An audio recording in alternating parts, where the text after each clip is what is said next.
There's an interesting and certainly timely panel discussion scheduled for tonight at the University of Windsor. It's titled Violent Radicalization and Its Impact on Muslims. It runs from 6 to 8:30 in the Ambassador Auditorium at the CAW Student Center.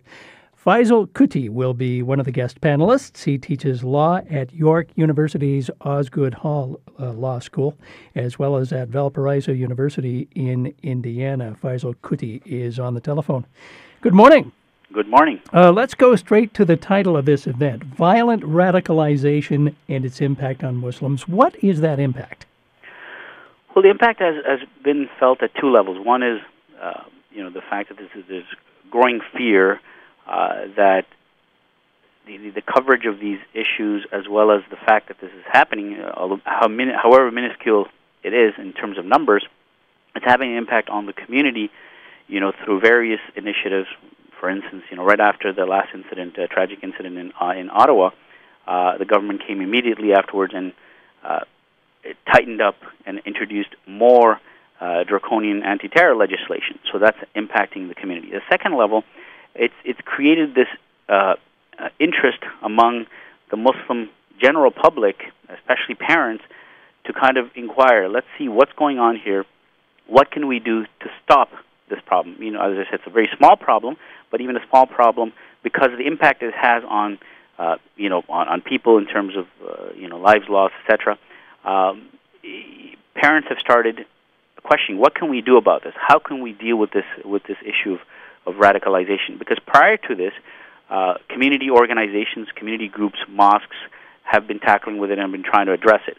But now parents, more and more parents, even those who are not necessarily directly affected at the moment, are thinking, how do I make sure my child is not being influenced by these type of hate purveyors?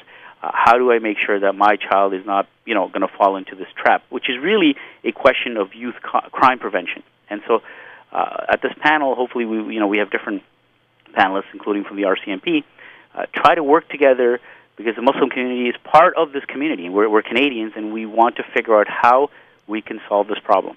Tell me more about those parental concerns and even those concerns within the mosque, because it's my understanding they've been contacting you looking for some counsel.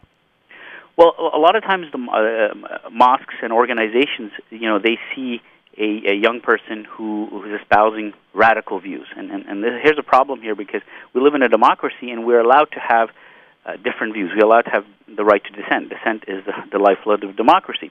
And so, but what happens is these young people may be talking against foreign policy or saying certain things, and then the mosque administration is concerned because it's like, well, he's saying all these things. Yeah, some of what he says, we may agree with, but just the tone he's taking and the type of, the type of propaganda he's doing here, we're not comfortable. Should we report him? So now I have to wear my lawyer hat and say, well, listen, he hasn't done anything wrong. So you don't necessarily have to report him, but here's the problem. I'm your lawyer, and I have to look after your interests as a community organization, as a charitable registered organization. And imagine if this individual goes and does something. What's going to happen to you?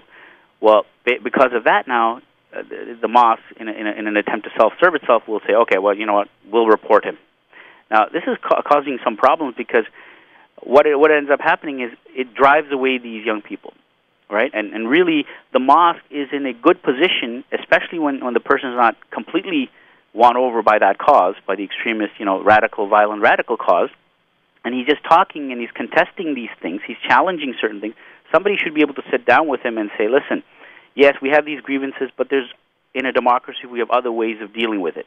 Okay, we don't, and religiously, here's why you can't do this. You can't kill innocent people. Here's the religious basis for this. So instead of being able to sit down with these people, because of the fear of guilt by association, the first reaction is, let's call and report him, and let's kick him out of the mosque.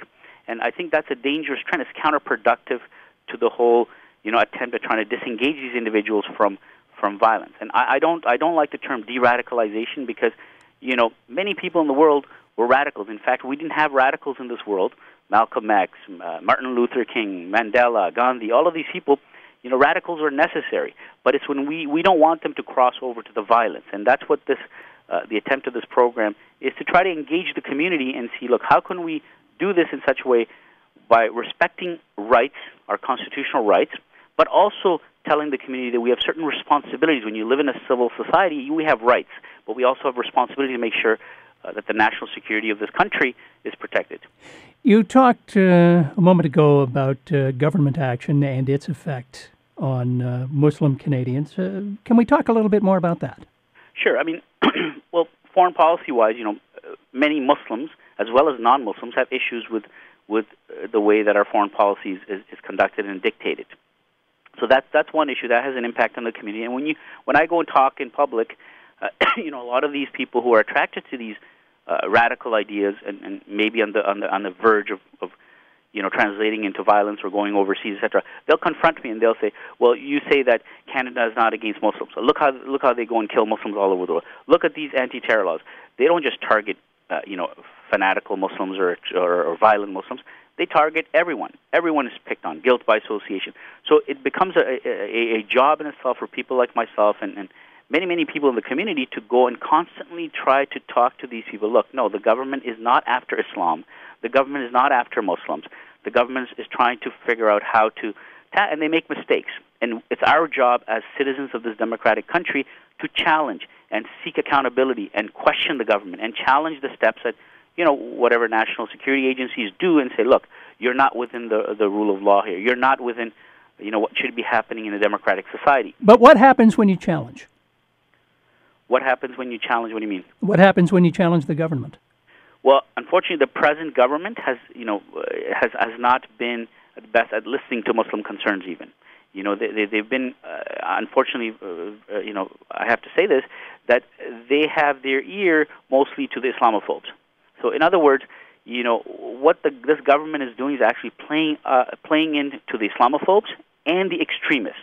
So the people in the middle, the mainstream Muslim community, is like, you know what? Look, this government basically attacks our major institutions. One of the major organizations, we have the National Council on Canadian Muslims, which is well respected. It's been advancing Muslim rights, but also telling people, look, we need to participate in society. We need to work with law enforcement. We need to do this, all of the things that they should be saying. Yet our government goes and attacks it. Our government goes after charities. And so this is what's happening when we're challenging the government. The government is not responding and dealing with it in a proper way. You'll be on the panel at tonight's event at the University of Windsor. What message will you be trying to drive home, and who needs to hear it? The message I'll be driving home is, one, to the general Canadian public, that, look, Islam and Muslims do not have, are not to be feared, are not to be hated upon, and all of this thing coming from Islamophobes and interest groups. We want to try to assuage the Canadian public that there's no fear here. And to put into perspective, the average Canadian still has a higher chance of drowning in their bathtub, okay, or dying in an accident than from a terrorist attack. That said, even one violent radical or one terrorist incident in Canada, we don't want to have that. So the second part of the message is really the Muslim community, how we can, try to help in this situation without having to give up our rights. So we have to enforce our rights, but carry out our part of the bargain in living in a civil society. We have responsibilities. We shouldn't just focus on rights. We should also focus on the responsibilities we have to tackle this, which is really a youth crime prevention issue. A few fanatics get out of hand and go the violent route, and we need to figure out how to stop that. Really good of you to talk to us. Thank you so much. Thank you very much. Bye-bye. That is Faisal Kutty, teaches law at Osgoode Law School in Toronto as well as at Valparaiso University in Indiana. He is one of the panelists who will be taking part in a public discussion at the University of Windsor tonight. It's called Violent Radicalization and Its Impact on Muslims. It runs from 6 to 8:30 in the Ambassador Auditorium at the CAW Student Center, and everybody is welcome.